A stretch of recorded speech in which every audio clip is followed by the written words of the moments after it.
का जानी कहाँ गोइल बनी अब ले था पता वहाँ के चलत आवे तो उनको बुझाइबे ना करला कि हाँ मेहरारू घरे खोजत होई कि ना खोजत होई। बहुत मरद देखनी लेकिन ऐसा मरद को जिंदगी में ना देखनी। हम वही बार बोलब ना जा तनी चुपचाप बैठ घरे कबे ले बैठ के खोजत तनी कि आई त खाना पीना खा के आ तनी कुछ कही। हमार मरद ऐसा है ना कि दू बात ना हमरा से हंसब ना बोलब ना बतियाब। यही जब मरद बना सा कि बाप रे बाप अपना मेहरारू के रानी बना के रखले बना सा आ कतना हंसी हंस बोलिए सा। हमार मरद के तो लागेला कि मने ना करेला कि हाँ मेहरारू ही तो तनी टाइम दें ना। बस गाँव घूमला ले उनका के फुर्सते कबो जिंदगी में ना मिलेला। किस्मत ये फूट गइल बाटे एकदम। हमार मन में का बात हमारा मने में रह जाला। कतना सपना सजैले रही कि हमार शादी बियाह होई त अपना मर्द से कब हेजा घुमाई होजा घुमाई। बुझाता कि सावन आ गइल तनी मेहरारू के बिना कहले पूछले घुमा फिरा देई ना। जबले कोनो बात अपना मर्द से खुल के ना कहब तबले तो उनका दिमाग में घुसबे ना करी। यही जब मर्द बना सन कि एक बोली पर मेहरारू की चलो हो जुकिया मेला लागल बा सावन चढ़ गइल बा हो जुकिया लागल बा घुमा फिरा देई कतना किना तना सा खरीद तना सा। हमार मर्द के त लागेला कि मने ना हवे। दिनवे कैसन बनल बाटे मन में उजियाई रहता का करी। जब जेब में पैसा उड़ा जाला ना तो बुद्धि काम ना करेला। जब पैसा रहेला तो बुद्धि तो से खुलेला कि अब कहे मान के ना। ए भाई हमार मौगी हेजा का करती है इतना बढ़िया घर द्वार बनौनी रहे खातिर तो ये रोड पर ही का करती है आके।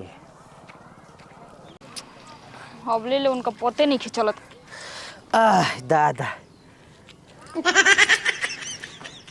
ए एजा का होता घर नहीं खे हे रोड पे आके बैठ के पचारा का उतरू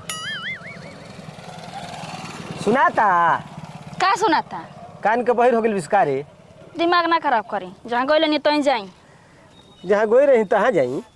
गाँव में घर में गुरी कोई दूसरा और ना गुरी बियाह झूठे न कहनी मेहरारू लिया के बैठा देनी घर में लगता कि भूत परे था कोई से हंसे बोले के हमारे मन ना करेला। तो मेहरारू लिया के आदमी घर में बैठावे ना पहाड़ पर थोड़े बैठावे ना। जब ये तो ऐसा ही घूमे के रहे इधर ये उधर तो काहे के शादी बियाह कहनी एनियो नहीं घूमती मेहरारू के टाइमे नहीं खे देवे के।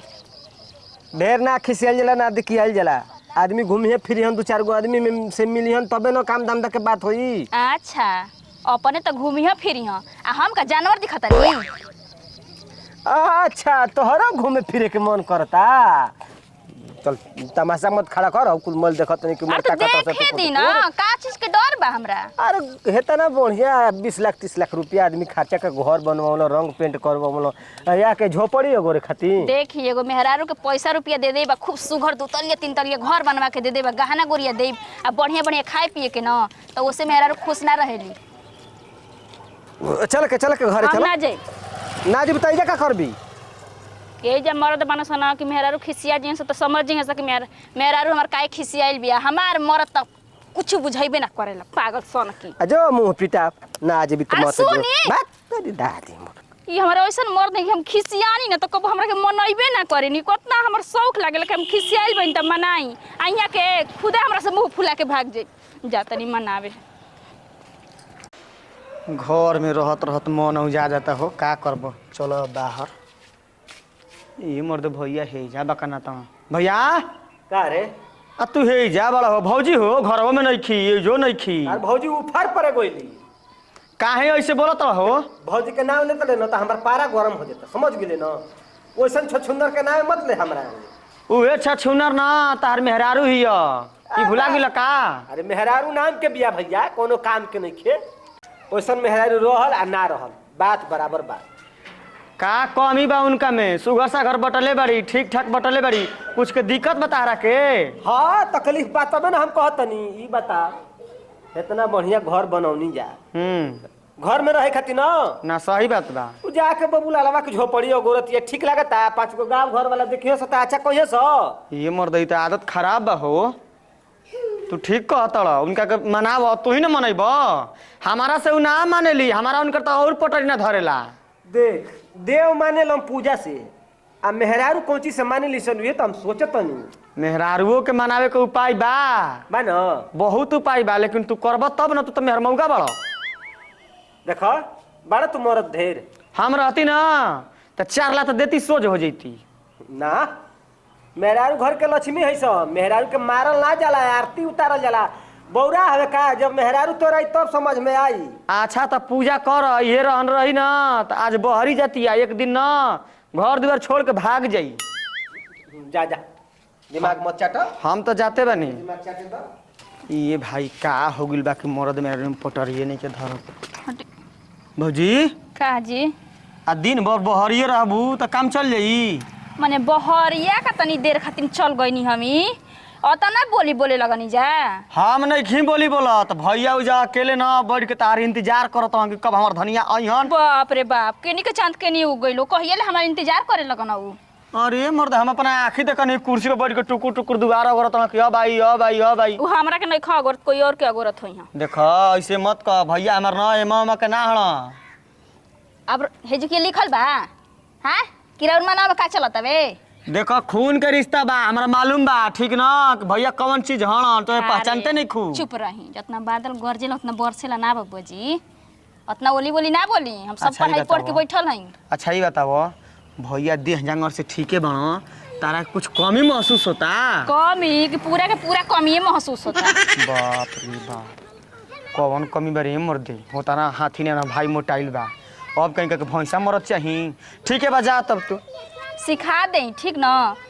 एगो तो अपने गलती कइले बानी एनी ओनी दिन रात घूमत तनी तनको मेहरारू से पूछे नहीं कि हां तोहर का घटल बा का बढ़ल बा का चाही तोहरा हैं अतनी सुखिसिया जेब तो ऊपर से औरी ई गुसिया के हमरा से फिरन ठोके चल देनी कब मेहरारू के मनावे हाल ना जननी और भैया हमारा जगह पे दूसरा रहत ना तो टिकट ना उनका भीरी। देखो ये करबू ए मर्दे ऐसन कुल काम मत करी हरकत मत करी ना तो बदनामी है मनी के। एबरा हम सोचिए के जातनी उतना लड़ाई करब आके पूछे के नहीं। मर्द मेरे मर्दे बाजल ना प्यार मोहब्बत करेलन बजिया मत भाई से हमार झगड़ा मत करी उ ना बनई त हमहु ना बनाई हमहु लड़ाई करब। ई त सारा मर्द मेरे पटर ये नहीं के धरत लागता कि हमरो बियाह होई ना तो ये रहन देखे के पड़ी। चल हमारो भैया ठीके कहत रहल कि मेहरारू लात घुसा से माने सन अब बुझात ना लात घुसा दे वहीं के पड़ी क घरी देवी जी कहब ई देवी जी कहते न तैसे ह के कपार पर चढ़ गेल बिया। काहे आके झुके एकांत में बैठल बड़ा कोई के याद का आवता तोहरा। हां याद आवता कौन आजी माई के याद आवता। हे तोहरे आज माई के याद आवता। तो सुधरबा कि ना सुधरबा।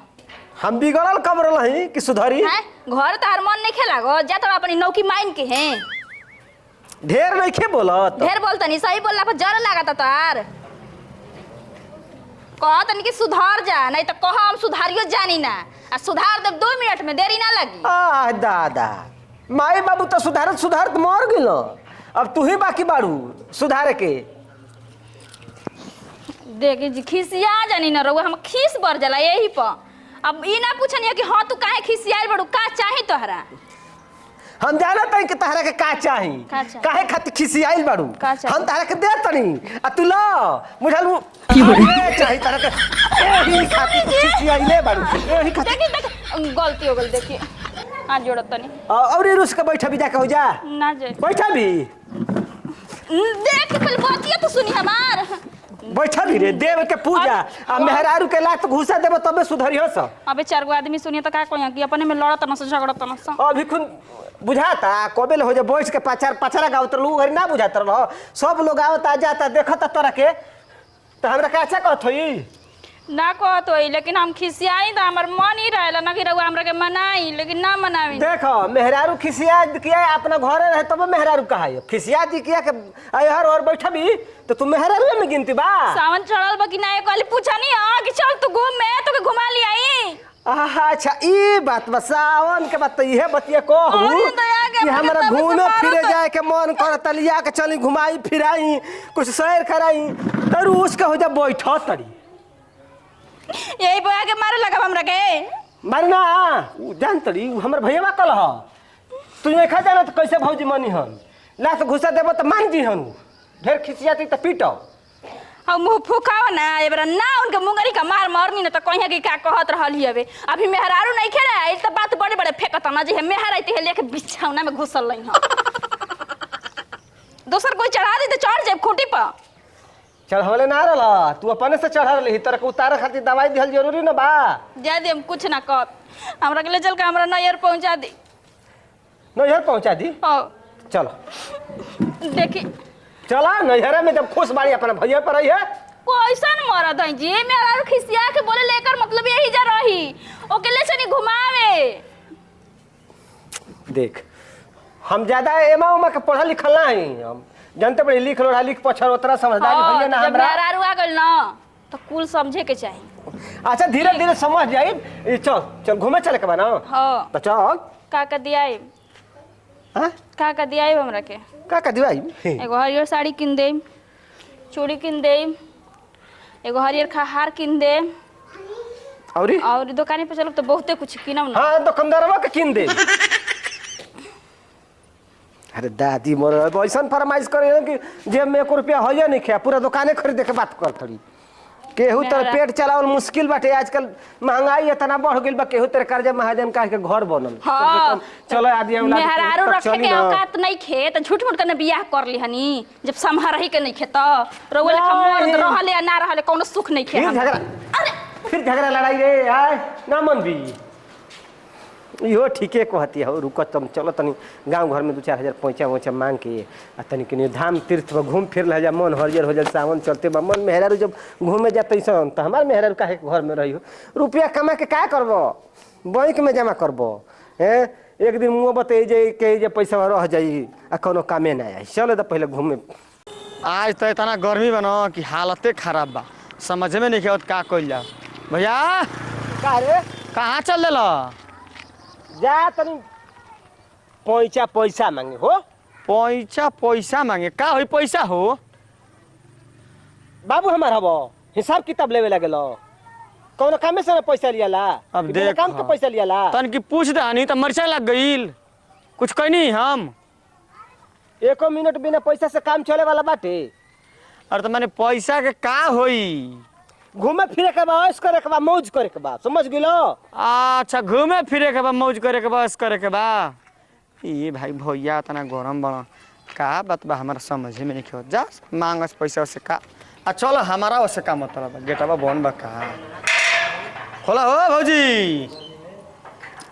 अरे मर सही के बन बा का रे यार। अरे कमर कुकुर आ गइल का हो केवड़िया बन के रखले बड़ू आदमी ना हन जन का तोहरे घर बा हमनी के घर ना हो। ए देखा ताव से बतिएबो न त तोर जवानी खींच ले समझला कि ना समझला ना बोलत रही ओई का फायदा उठावत रह तू। ये मर्द भौजी जवनिया खींच ले बोले तो तू खींचिए ले रहतू हमके गूंग बना दे रहतू अबले। छोट हवा ना त छोटे बन के रह ठीक बा हमार मर्द बने के कोशिश मत कर न त छोटा कबार के जुकिए लाते लाते खाने लगब तारा। अरे अरे का भइल बता रहा हो अभी के कहता कि हम तार मरद हई हम तो तार दुलरुआ देवर हई। दुलरुआ देवर हां मुंह देखला सकल देखला है अपन छछुंदर लेखा तारा लेखा रहती ना तो पानी में डूब के मर जैती कहिया ने। कैसन बानी ना तो देवरे हई तार ठीक ना तो देवरे हवा ना तो मर्द मेहरारू के बीच में ना बोलबा ज्यादा तो तारा के जानत नहीं खा कि हम का कर दे ठीक बा ना बोलत त एकर मतलब ना कि कुछ आदमी बोल दे। अरे हम कोइले कहछ बे मर्दे काहे हो अभी शादी बियाह नहीं खेबल तो दूसरा के मर्द के तू कपार पे चढ़ाइबो आ कि मेहरारू के रात खान दो।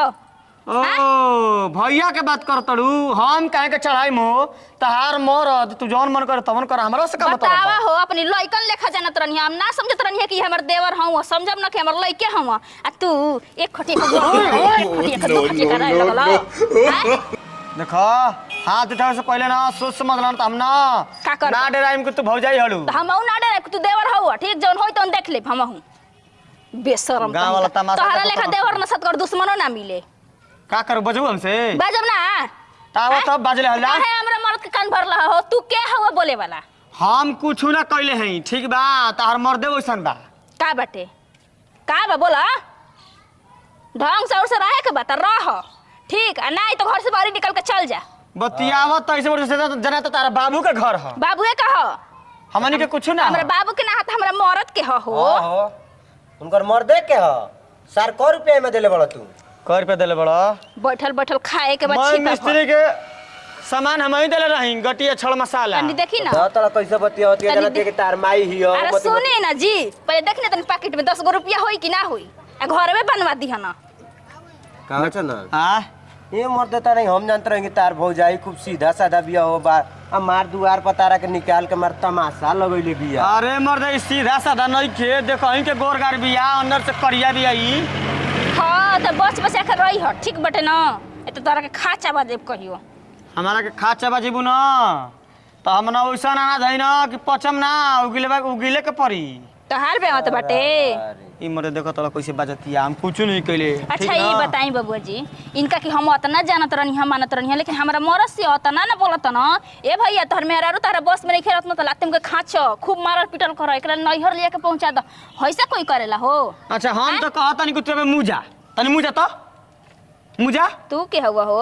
अब ला हमारा क्या काला हुआ? से उ बचाना बना तोरा के चिंता बानी ना हम ई तो बात ठीक है। बचाना बना हैं हर बात मानी। हां काला से बताओ भौजी कोई मारे लगी के त उ ई जतनी कहिया ओतने भरू करी हां। एकर मतलब उनकर मालिक ही है बा ना। हाँ, अरे ये ना मर्द हम कुछ नहीं कइले, काहे के बतिया माना अपना मन से कुल कहतिया। एक और मरद ना मेहरारू का त झगड़ा सरकारो ना फरिया पैना, सुन त ई के हम एक और मन करता ना झगड़ा कइले बाजल, सोचते कि हमसे बाजी ता भेजा खा खोन देते दोनों दिन बाजल जाओ, बाजे के ढेर मन करता। ठीक है बा, माइक लगा देते तो ना दुनिया बाजो जा। आहो तोरा घरे काम धाम ना रहेला, जब देखा तब कोई की घरे मुंह उठा के चल देला। हाय मैक लगाओ थोड़ा औरी लगाओ थोड़ा तू। तारा नियर मेहरारू गांव घर में नहीं की सा दुआर पे बाजत रही से चिले चिले के देखो तो उम्र रोड हमसे पर जाए बेसी आए वाला बाड़ी सा। आदमी ताकत ना तहरे के। मेरे कहती हमसे अच्छा बेसी तुम बड़ी ही सा। बताओ हौदा तो झपेटना के ओकर भौजाई एको शब्द ना बोलेले। सब का दाज बा, सब गाड़ा हम कूदी तो हमहु कूदब। हम कहत नहीं कि भैया काहे हर घड़ी बात पर तुरंत कुछ बोलला पनो मोर्चा लेखा पड़क जात रह। कल पूजात रह न तो कनिए भैया कहां जात रह तो कहत जाते तार गार मारे। बताओ ऐसे बोले के चाहिए? अरे पहले अपने लूर सहूर सीख जाना, हो तो दूसरा के बाद में बेइज्जती करी जा। एकर लूरे लक्षण खराब बा। ठीक बा। हमर भौजाई त का हम के से कहि ना ना जानलो का कहला ह? बहुत एकर आदत खराब हो। तन दोबारा कहता। देखही में लागता। हां देखत नहीं कैसे बड़ा भैया अरे दोबारा बोला। बड़ा प्रणाम करत रह। का बात बा हो? का हो सोचनी मेहरारू या कि साले वो रखले बड़ा घरवा पाल के अभी ना देखत है देखत है ना ई हाथावा बाजी हमसे तो ठीक बा। तो अब सारा के नाम से नबगारी इनका में देता। कमी नहीं खे। हई सार मौग बड़ो न त देखा ई काम बिगड़ गई। मर्द त नहीं कोई इधर तो तार सामने तार मेहरारू तार भाई के मारती हो। देखी चुपचाप देखत सुनी ना, ये चढ़ावत रहना हो कहत ना कि अपन भौजाई के खूब बोल उल्टा सीधा आई चढ़ावला पर चढ़ल बाना। अच्छा ये बताबो हम हमारा भौजाई के आज से कुछ बोलले हो खम ना ना तू कुछ ना बोलल। तब काहे गरम बिया तू गूंग हवा कुछ बोलबे ना करल। मौनी में मौन से धले रहल बिना बोलते त पैदा होखल सार के बिना बोलले के कुछ कहे लगी केहू के मजाल बटे हो। सुना तो आन जना दोनों जना के बीच के झगड़ा बा ठीक ना, एमे तीसर के मत पेशा जा ठीक बा। आज के बाद ना कुछ हो जाई लड़ झगड़ के मर जी बजा, लेकिन हम बचावे ना जाई। हट अरे भाई ना रे आ तू भाई जब गुनते नहीं खो तो हम कैसन भाई गुनी हो? तार मेरा हमके मारतिया तू एक साकावत ल कपार पर चढ़ जाई ना तोरो के दिन तक मुंह के मारे लगी। रे तारा का जानता ए जी हम कोई मरले बानी, हम इनका के सिखावत रही कि देख दूसरा की कहला पे तू मत पड़।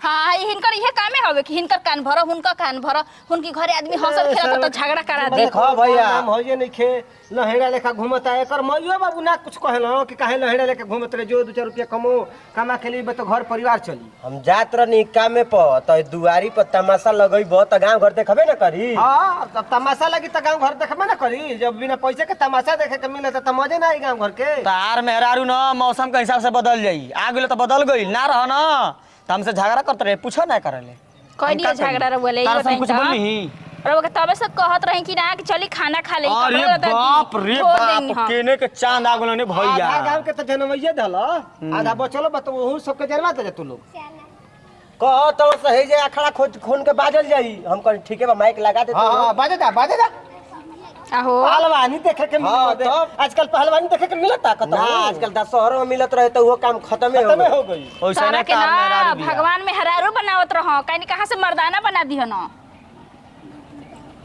हम तो जेबे करम लेकिन ना समझा दे इनका के हमारा सा लगे तो ठीक ना होई बता दे तनी जाई बाकी कुकुरन लेखा रोटी लेके डाली। अरे मर्द तारा कम कुकुर लागत रे मेरा हमारा घर अनाज लेके जा समझा दो।